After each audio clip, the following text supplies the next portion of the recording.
I have a short torso just a little bit, so I'm like, oh. It makes you feel better. I have an abnormally long torso. What are your names? Isabel. I was going to say Isabella, but I don't want to make it. Robert. Isabel.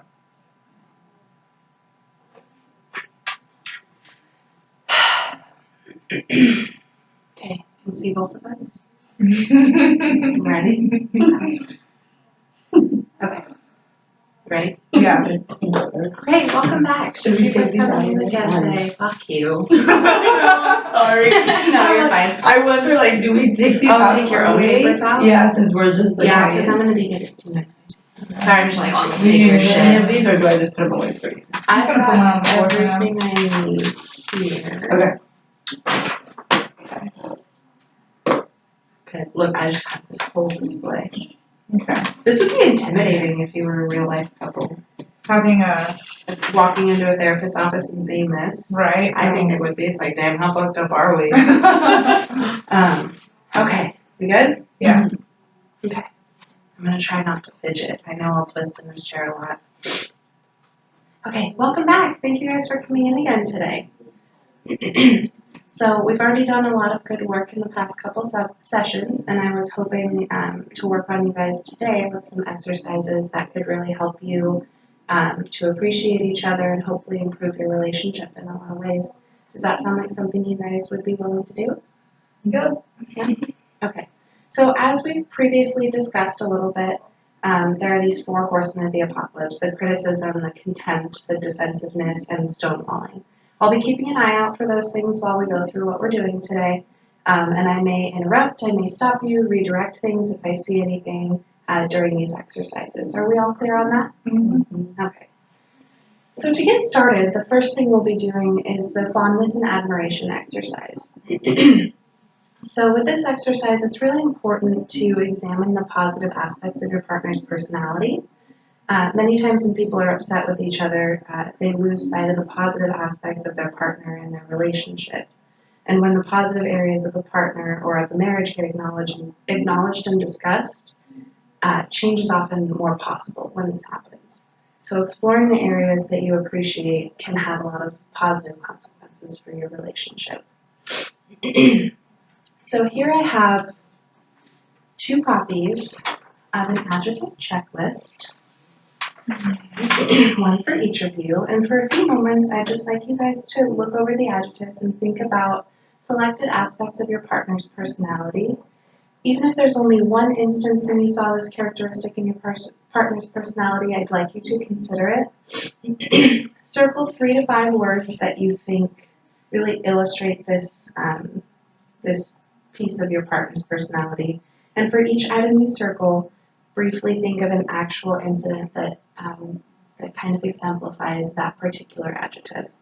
Then afterwards, we'll get together, we'll discuss why you chose those things, and we can go from there. Does that sound okay? Okay. Are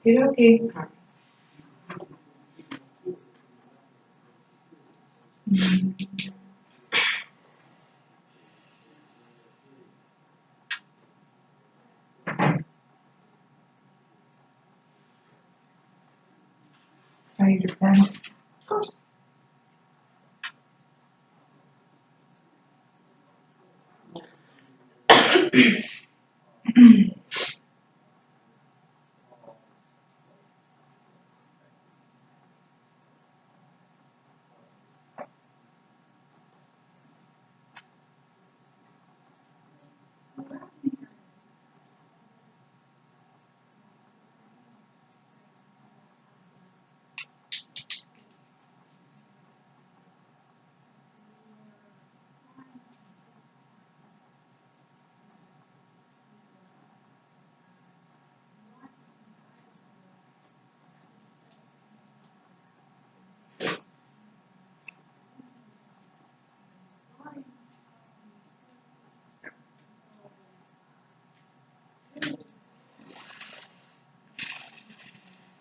You two about ready? Yeah. Got everything? Alright, so we're going to take turns with this. I'll have each one of you go through your items individually. So whichever one of you would like to start first. I guess I'll go. I really I like that Isabel is energetic. She's got a lot of energy. It seems like, when we get up in the morning to get the kids going, she's always, ready to go. She's got everything handled. I always seem to be like sucking down cups of coffee one after the other, and she just seems to be ready to go. And I really appreciate that about her. She's also affectionate. It's nice to, have somebody come up and like, run their fingers through your hair, kind of give you like a little back rub, and like she's always been pretty good about doing that for me. And she's also really smart. She's very intelligent. That's one of the reasons why I wanted to marry her. Sometimes I see her reading these like really big long books that like I don't think that I would ever pick up in a million years. She gets through them. So, with all those things, you gave me a really awesome description of why that describes Isabel, and I think that's great. But you were pretty general about why that thing described Isabel. Can you think of anything specific for those? She read War and Peace. Wow, okay. That's very impressive. But with regard to the other two, I mean, like being affectionate, like she's like the physical touch of like having a woman's hands like on your body, giving you a back rub or something like that. Just And can you think of the last time that happened?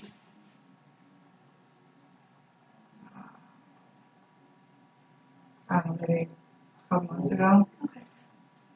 I didn't even think you liked it. Well, I guess I just got used to it. I didn't really say much about it after you were doing it for so long. Okay. So is that all of yours? Yeah. Okay. Yeah. Isabel, I think we'll move on to you. And actually, can I steal my pen back from you? Sure. Thank you.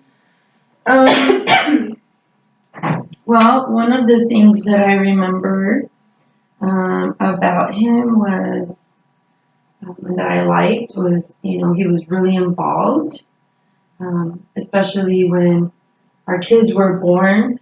He was always there, helping. I don't feel like he does it anymore, but that's one of the things that I used to like. Okay. Well, for this exercise, we're focusing on the things that you do like currently, not things that did happen before. Just focus on the positive things. Okay. So, on the things that are happening now or that I liked from before? You can pick something that you liked before, but I would prefer that you talk about why you liked it, not that it's no longer happening. We just want to focus on the positive parts right now. Okay. I liked that he was very responsible. I could always count on him, and he was always he had priorities. He had priorities, so it was always family first, and then. Can you think of a specific instance where you saw that? Yeah, like I remember one time.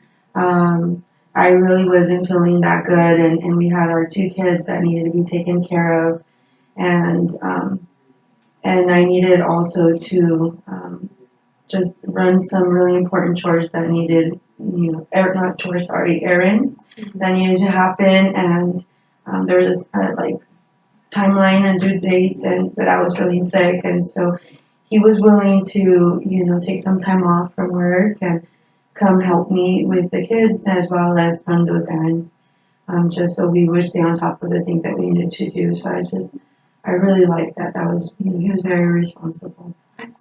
Mm-hmm. And the other one's dependable. I could depend on him. And so he would take priority on his family first instead of going out with his friends like he's doing now. But yeah. Okay, again, we're going to try to keep that out of this conversation. Okay, it's a little hard.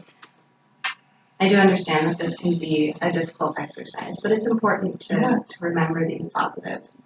Don't you hear what she's saying? She's telling us we need to be positive. You keep coming back to me more all the time. All right, let's take a breath and refocus. We're doing great so far. I see that you have one more. Would you like to share that one with me? Oh yeah, expressive. He was expressive. He would express how he would feel and what he liked about me, just kind of like how he did now. He used to express it a lot more before. I just love that. I love that about him. Could recall a moment when we were before the kids, were born, and he just showed how much he loved me, and we went out on a date. We were in the beach, and I just remember him being so affectionate, so expressive, and I just love that. So I notice in a lot of the things that you are talking about in this situation, you're talking about past tense. Can you think of any time that you have experienced this with him that's something right now that you appreciate? I know this can be difficult. I appreciate you working with me on this. He's attractive. I still think he's attractive. Wonderful. Oh, you like that one, huh? Still got it. Okay, is that everything on your list? How did that feel for you guys to talk about the things that you appreciate about each other? It was nice. It was nice. I liked that. And I was able to remember those things, and I liked it. And what about you, Robert? It was good. It made me realize that she's kind of withheld her affection from me lately. Probably, not probably, but because of why we're here, and I do miss that. So, yeah, I still love these things about her.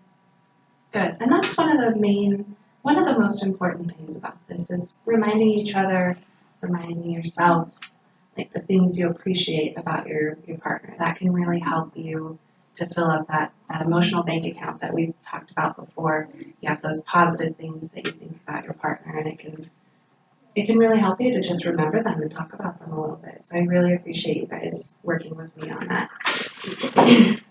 And this kind of thing can have a really positive impact on your relationship overall in the long run. So thank you. So if you guys are ready, we've got another exercise to do today. So now that we've talked a little bit about the things that you admire and appreciate about each other, we're going to talk a little bit about ways to start a conflict. There are many, many ways that conflicts start in relationships, and it's important to start in a soft way with your partner, because a harsh startup to a conflict can really begin the cycle that we talked about before that involves those four horsemen, brings in the contempt, the criticism, the defensiveness, the stonewalling. And when you start a conflict in a harsh, just aggressive way, it really doesn't set you up to have a successful conflict. And, conflict is inevitable. So I want to help you guys kind of understand a way to soften the startup of the conflict. And I know I've talked to you a lot actually, about being gentle with yourselves. And this is a lot to do with being gentle with each other during a conflict and recognizing the start of a conflict and what you can do to make it go a little bit more smoothly. So there are some ground rules to go over about this activity before we get started, and I'll explain those to you. But are you guys on board with this one as well? Mm-hmm. Okay, wonderful, thank you. So what we're going to do with this is I'll run through the rules, and then I'll throw some scenarios out to you guys and give you an example of what a harsh startup for that particular conflict might be. And then I want you guys to think about a way that you could soften that startup. And the rules to soften a startup are the following ones I'm about to read to you. So we're going to look to complain but not blame. You want to discuss with your partner, complaining is okay, criticizing is not. And we want to take the blame out of the criticism, out of the complaining. Excuse me. You also want to make statements that start with I instead of with you. Statements that start with you instead of the word I are usually more likely to be critical and they'll make your partner defensive. So, for example, instead of saying you're not listening to me, you can just rephrase that as I would like you to listen to me. And then that puts that back on you as opposed to on your partner. Describe what's going on. Don't try to evaluate or judge the situation. Instead of accusing or blaming, just describe what you see happening. For example, instead of saying you don't help clean up, say I seem to be winding up doing all the house cleaning today. And the difference again is that you and I statement. Talk clearly about what you need instead of asking your partner to guess or read your mind, as we know just doesn't work. Say explicitly what you need. For example, this dining room is a total mess. Don't say that. Instead say, I'd appreciate it if you would clean your stuff off the dining room table. See the difference in that? Okay. Be polite. This one is pretty self-explanatory. Say please or I would appreciate it if. We want to be, again, gentle with our partners when doing this kind of thing, especially since this is, the start of a potential conflict. You want to be as gentle as possible. Give appreciations. You can talk about some of the things that we just went over with the fondness and admiration exercise. Some of those things that you appreciate about each other may come up in certain situations, and you can recognize and appreciate those things in the moment. And lastly, don't store things up. When talking about a conflict, throwing out a global complaint that you have, a complaint that's really broad and general, is less helpful than saying a specific complaint that you have. So don't store those things up until it's one massive complaint. Feel free to just let those specifics come out. Does that all make sense? Thanks. Okay. So then, for our first one, the situation is in-laws, which we all know how that can be. So your mother-in-law, and you can decide who's who in this situation. Your mother-in-law is coming to visit this evening. You're upset with the way she criticizes how you discipline your children. You want your partner to back you up when you tell your mother-in-law that it hurts your feelings when she does this. A harsh startup might be, your mother is the wart on the back of humanity. How might you be able to soften that? I guess I can go first. Shows not that your mother is the wart on the back of humanity. It's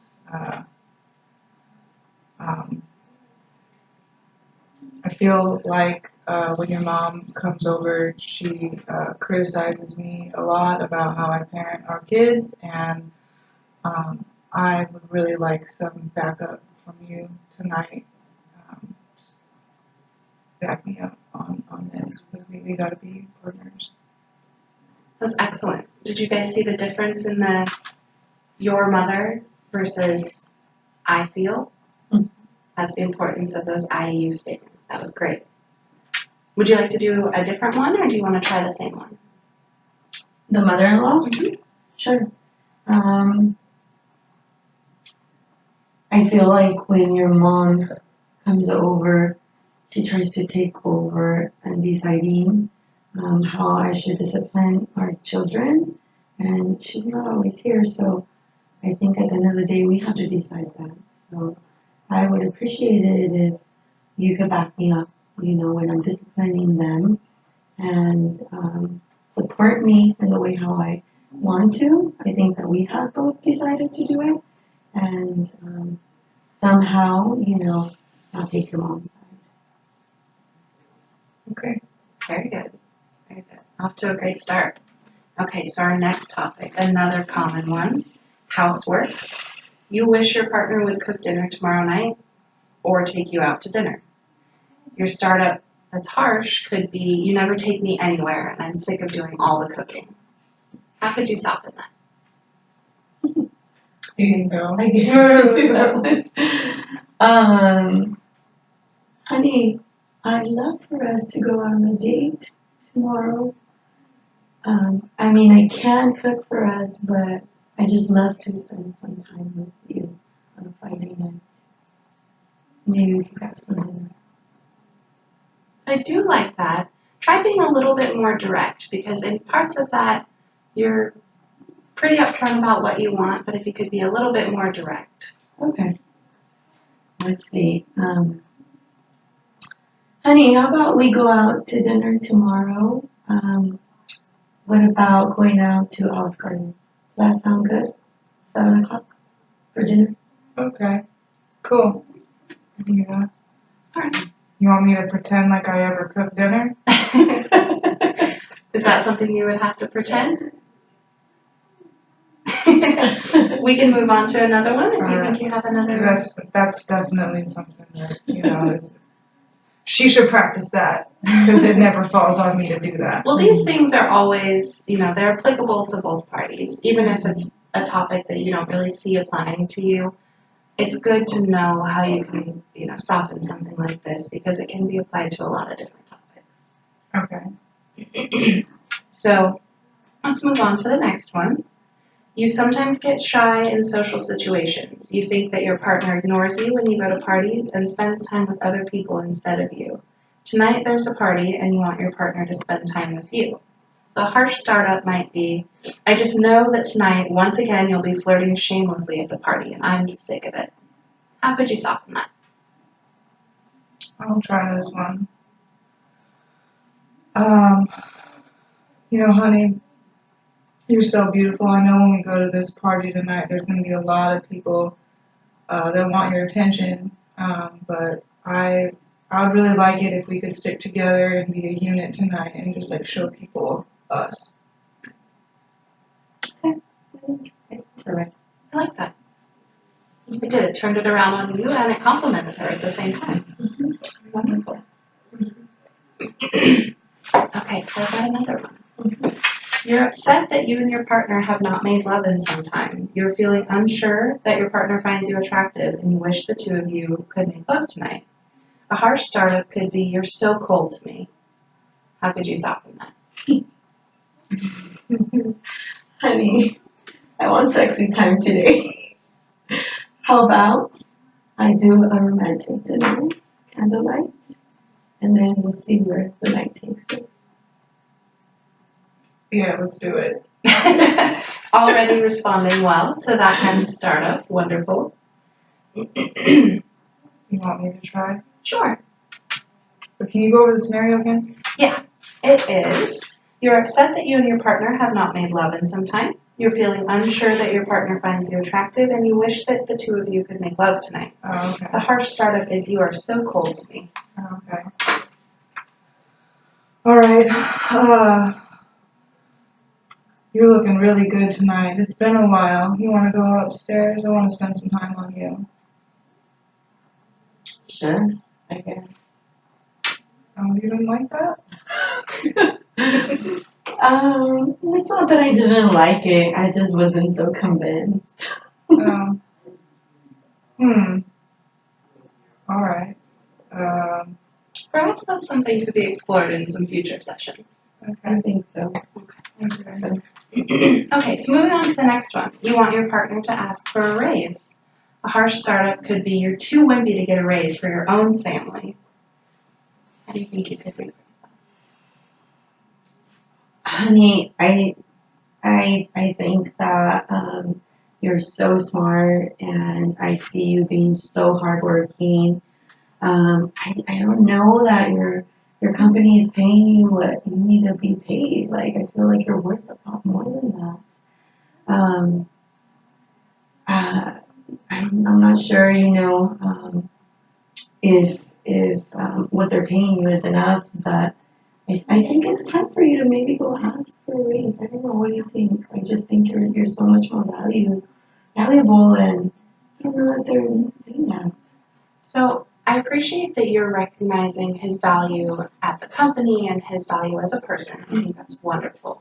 But what I saw in that statement was a lot of you and not a lot of I. So you want your partner to ask for a raise. How can you present that as a need for you? Okay. Honey, gosh, that's a little hard for me. Let's have him try it. No. Are you okay with that? Sure. Okay.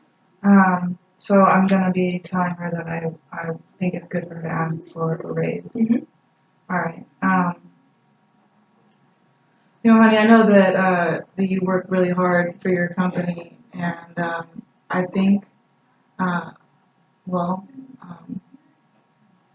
this is hard, isn't it? I think it would be good for you to ask for a raise because you deserve more than I think that what they're giving you. That's good. This one's a little tricky because it's odd to tell your partner that they should ask for a raise for sure. So I'm sorry, it sounds. Sorry, I guess I'm a little confused, but are we like feeling like maybe we need more money at home? Or is it just that I feel like I somehow need to ask him this? Because he does deserve to get paid more. It is a matter of just whatever reason you think your partner needs to get a raise. And that, it's just an example. It could be you need more money at home. It could be you think your partner's worth more. It's kind of dependent on the situation. That's what makes this one a little bit tricky. The example they have here is a little bit more collaborative. It says, I'd love it if you would get a raise soon. What if we talked about a plan for getting one? It's not an I or a you statement, but it's, you two collaborating on a plan to get a raise. Okay, ready for the next one? Mm-hmm. So you want to spend some time having more fun on weekends. A harsh startup might be you have no idea how to have a good time. You're such a workaholic.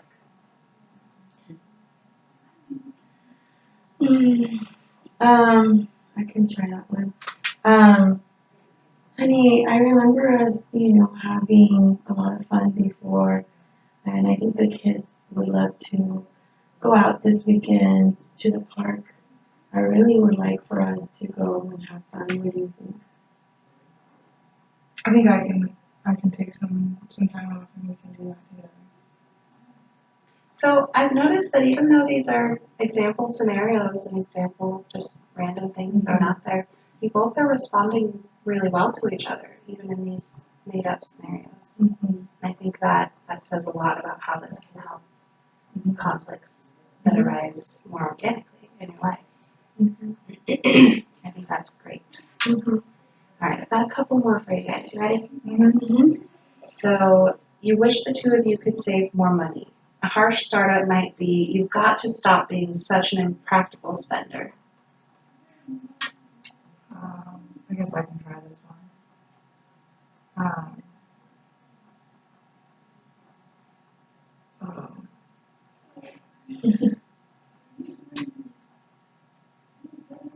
So, honey,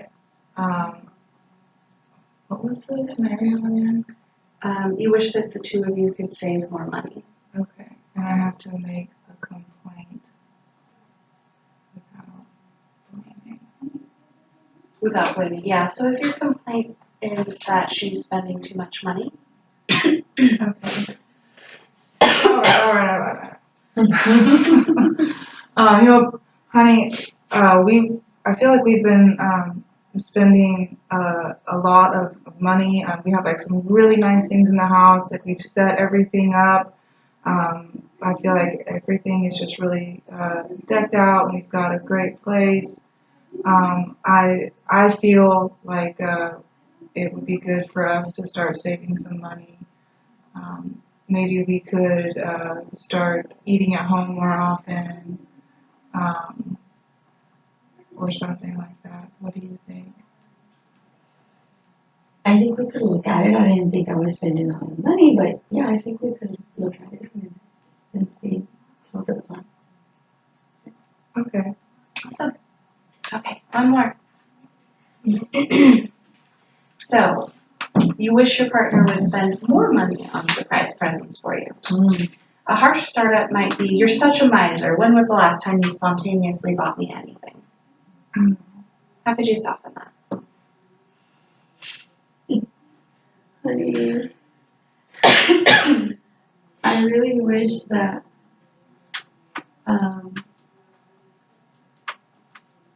you could surprise me like you used to with some nice gifts.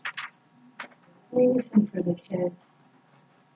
I know we have a budget I know we talked about trying to like not spend a lot. It's been a while. Do you think that maybe we can start sometimes? Yeah, I suppose. I don't know how I feel about that. Explain. Um, I don't know. I mean, like if I want to surprise somebody, I feel like I should just be able to surprise them without them asking me about it. So let's say that you're the one who's feeling like you would like your partner to spend more money on you. How might you rephrase that? I would never even ask that, but I guess I would say something like, "Hey, honey, I really like it when you surprise me with things. You know, maybe one day you can surprise me with something." I'm thinking as he's trying to come up with this, I'm thinking in my head that maybe it would be maybe hinting, like I really like that watch that we saw the other day at the store, and not necessarily maybe asking me because I can see how it's a little hard for you to just even ask, and maybe it's a little easier for me to say like I really like that purse that we saw, and maybe it was a way for me to say that. So I don't know. I feel like that would work better for me, because then I could be like, "Oh yeah, she liked that purse. I will get it for her," rather than being like, "Honey, will you buy this for me?" Like, no. Well, right, and the way you phrased it was more, I think you said, I would really like it if you surprised me more, right? So in saying that, it doesn't specify that you need to surprise me right now or anything. It's just expressing your need for being surprised more often. Which, if you express your need for that, or if Isabel expresses her need for that, then you're not obligated to do anything, of course, but she's expressing her need and you hear that, and maybe, a week goes by and you feel like surprising her, and it will still be a surprise, even though she expressed that need to you. All right. That makes sense? Mm-hmm. Awesome. Well, thank you guys for going through that one with me as well. Like I said with this one, it's really important to remember these kinds of softened startups when you're experiencing conflict with each other, because it can really set the tone for how you argue and how things progress from there. So do you two feel like this is or could be a useful skill for you to use in the future? Yeah. I think so. Yeah. Some of those scenarios were kind of tough. Yeah. And of course the scenarios are going to be more specific to you guys. Yeah. Those were just general topics that couples talk about. No, but I liked it. I liked how we were able to ask without blaming and not feel like I'm being accused, maybe. Or I like not feeling criticized. Good. So it was nice. Good. Well, thank you for participating with me. I've got one more if you guys have it in you. Sure. Okay. So now that we've discussed the things you appreciate about each other, we've discussed some ways to soften the start of a potential conflict. Let's talk about this next exercise, where I would like you to briefly explain a recent argument that you had. And then we'll discuss some tactics to repair that argument after you've gone through a little bit about it. You'll each get time to talk.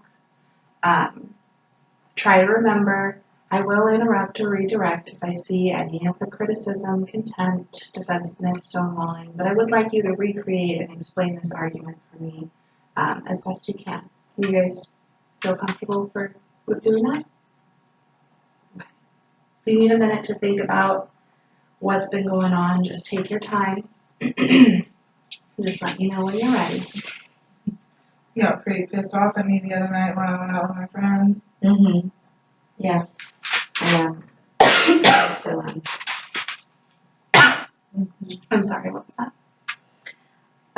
So the other day he went out with his friends again, and so I was pretty upset because I was left home alone on a Friday night, again, with my children, while he's out partying with his friends.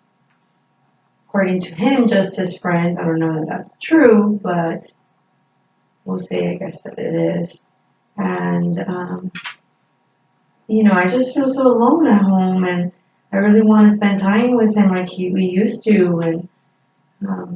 And I just feel like he's not as involved as he used to be. So I have a little bit of an issue with that. I'm home all week, and I'm cooking and cleaning and. Oh, like that's so hard compared to the job that I do. Oh. Okay, like I'm gone from like 7 o'clock in the morning. I come home after 7 o'clock at night. I'm gone all day. So, Robert, you will get your turn to talk. Like I said, you'll both get your turn to talk, but I'd like to keep this more about the content of the argument and what was happening, and less about your criticisms of each other right now. Okay? Okay. Thank you.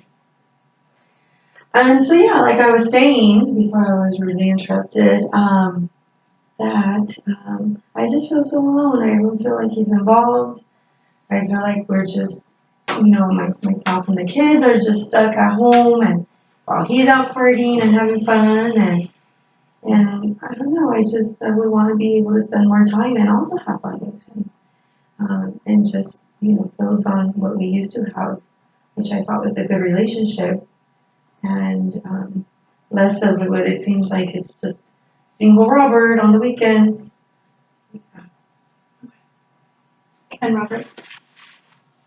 I feel like I work really hard to provide for this family, and I'm there on Saturdays, I'm there on Sundays, Friday nights after I get off work. I want to go spend some time with my boys and just go have a few drinks. And I will admit sometimes I get home pretty late, and then when I get home, she's all pissed off. And it just I feel like I don't have any time for myself. And I just don't feel like it's too much to ask for me to be able to go out on a Friday night and just have some fun. Because I work really hard. Well, I work really hard at home too, all week, all day long, 24/7. So when do I get to spend some time and have fun? So again, I'd like to refocus. You got your chance to lay out your side of the argument, and now we're listening to Robert's side. I do appreciate you sharing your feelings about that, but let's let Robert tell his side. Thank you. I mean, there's really not much more than that. I feel like I get nagged for just doing something that's only for me. It's not like I don't love you. It's not like I don't love my kids. It's that I have to have time for me too. And for me, the way that I want to go and blow off steam is to go out with my friends.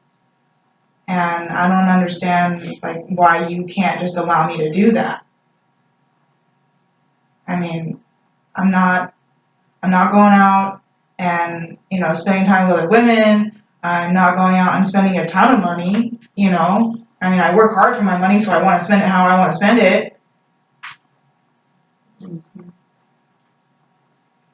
I don't know. I mean, I don't like that I get nagged for just doing what I consider to be just something to take care of my own mental health. Isabel, any last thoughts? I mean, I don't appreciate him saying that I'm nagging him, because I didn't think that expressing how I felt was nagging. But, I mean, at the end of the day, I don't like for him to go out every weekend. I mean, I get it. He does work hard, but I do too. And it doesn't seem like he notices that. And so, I mean, all I'm asking for is, to spend more time with us. I'm okay with you going out with your friends, but I don't know about every single Friday. And that can happen very, very often in couples, especially with common arguments that come up a lot. And that's kind of what this exercise is about. So what I have for this next part, and thank you both for sharing your side of that argument, I really appreciate you letting me into that part of your life. That can be hard. So this next part is, I have this list here for each of you. These are some statements that that can help you.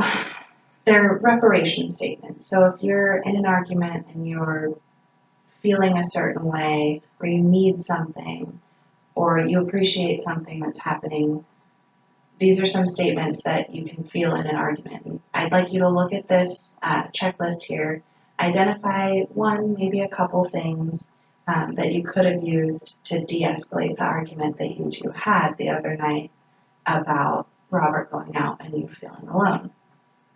So just go ahead and take a look at that and tell me if there's anything on there.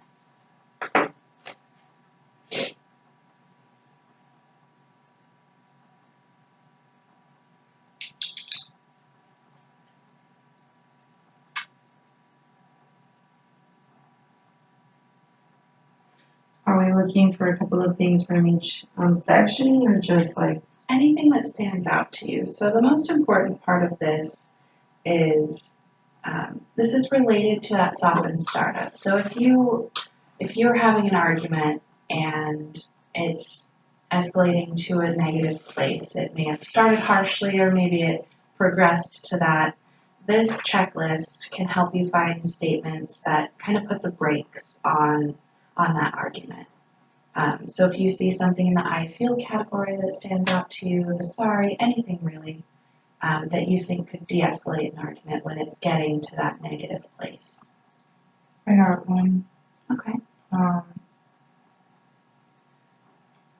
She made a comment the other night. Wow, you were out really late again tonight, or something like that. And I don't remember what I said. Something like, yeah, so I just like blew her off, you know. I could have said, I feel defensive. Can you rephrase that? Great. Could you try saying that to Isabel? I feel defensive. Can you rephrase that? How does it feel for you to say that to her? Fake. Is it? Yeah. It's okay. Sometimes with these statements, it really can feel fake at first. It feels wrong and unnatural. And that's okay, because the core of what you're doing is still kind of putting the brakes on the argument itself. And over time, these things become a little bit more natural for you. So this is just like a way for me to, like, you know, put up a red flag. And Almost, be like, yeah. Hey, we're going to start an argument or something like that. Yeah, you can even, you can get to the point where you raise your hand and say, I'm trying to repair this, I'm trying. And it feels silly, but it really can help to de-escalate a situation. I'm just wondering, does it feel fake because you really don't care that I said that? Or just because you're not used to this wording? I mean, maybe a little bit of both. How did it feel for you when he said that to you? So you're wondering if it's because he doesn't feel it or because it's... I kind of felt a little bit of both, like he said. Okay. Like I wasn't sure that he really cared about what I was trying to say. But then at the same time, I wasn't sure if he was trying to, if he would be able to soften it up, if he was trying. Okay. So you don't feel understood in this moment? I'm trying to understand a little bit. Yeah, I guess I could say that. Mm-hmm. Okay. So that actually is a good example of something that you could use on that I feel statement. Mm-hmm. There's an I feel like you're not understanding me. I feel like you're not. Well, even the one that I put was I feel unappreciated. Okay. So that was one of the things because, not necessarily what the argument that he's talking about, but him saying that I'm here all day long at the house and I shouldn't be as tired or exhausted like he is because he's out working all day long. I mean, I've had, 8 to 5 jobs before, and I feel like working at home is a lot more exhausting. than going out and working in an office. Okay. So I just feel unappreciated. Okay, so you feel unappreciated. Can you try saying that to Robert? Do I just say that or like how I feel? I feel unappreciated. You can say that. I feel unappreciated when you say that. I'm not working hard on it. How does it feel to say that to him? I mean, I like it better than just starting like a harsh argument. Yeah. I feel like a little bit more calm when I said it, actually. You look more calm. Mm-hmm. Even the change from the last exercise to this one, you look more relaxed. Mm-hmm. How did it feel to hear that? I feel less on the defense. Honestly makes me feel kind of bad, like guilty, responsible. Makes me, I don't know, have feelings. It makes me feel feelings for you. I just spit everywhere. Mm-hmm. Okay, excellent. Okay, so for the last little bit of this exercise, I'd like you to pick a few statements that you see anywhere on this checklist, maybe that you feel most comfortable with or that you could see using in a potential future argument that really could work for the way that you speak and the way that you argue. Mm-hmm. And then we're going to practice saying them to each other. So take a few moments.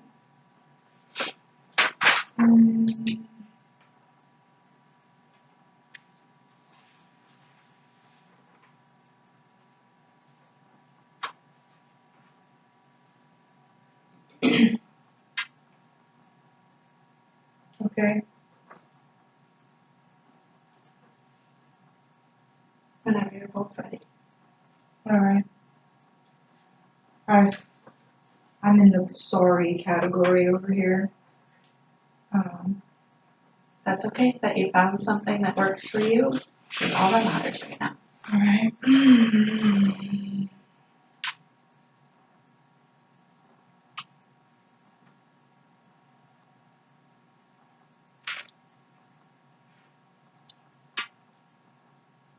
Sorry. It's okay. All right. I can see my part in all of this.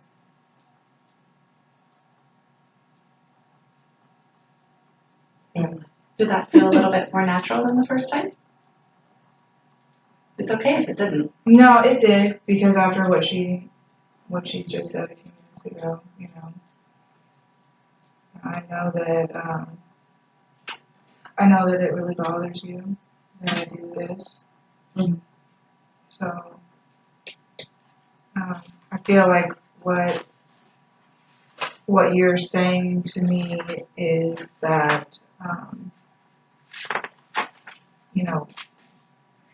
it's unfair, I guess. I mean, is this what you're saying? That it's unfair that I go out on a Friday night and you never feel like you get to go out?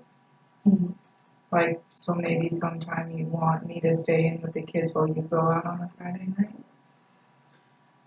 That's part of it. Not my priority. I mean, I would rather go out with you and the kids, or maybe even just you and me on a date.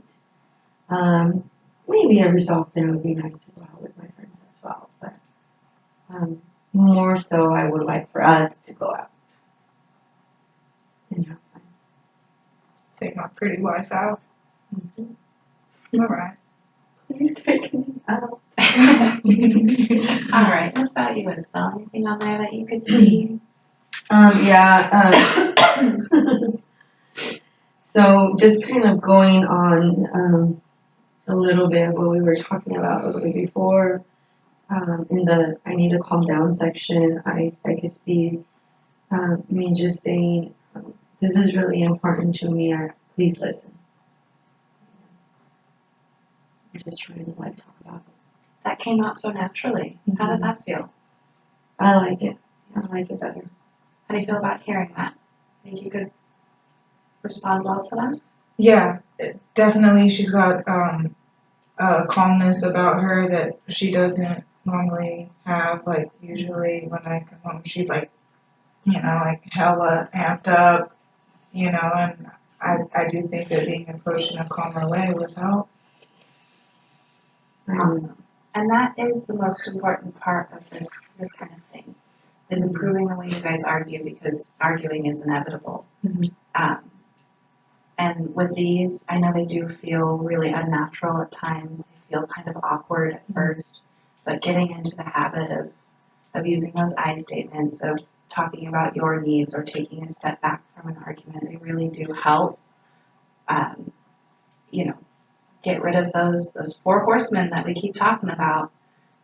When you argue like this, or you soften the startup of a conflict, or you find these ways to repair a conflict if it's getting out of hand, you really do lower the chances of bringing in that criticism, the contempt, the defensiveness, the stonewalling that is so negative for your relationship. So I really, really appreciate you two working with me on these today. I think it'll be great for you guys going forward, and you did excellently on these exercises, so thank you.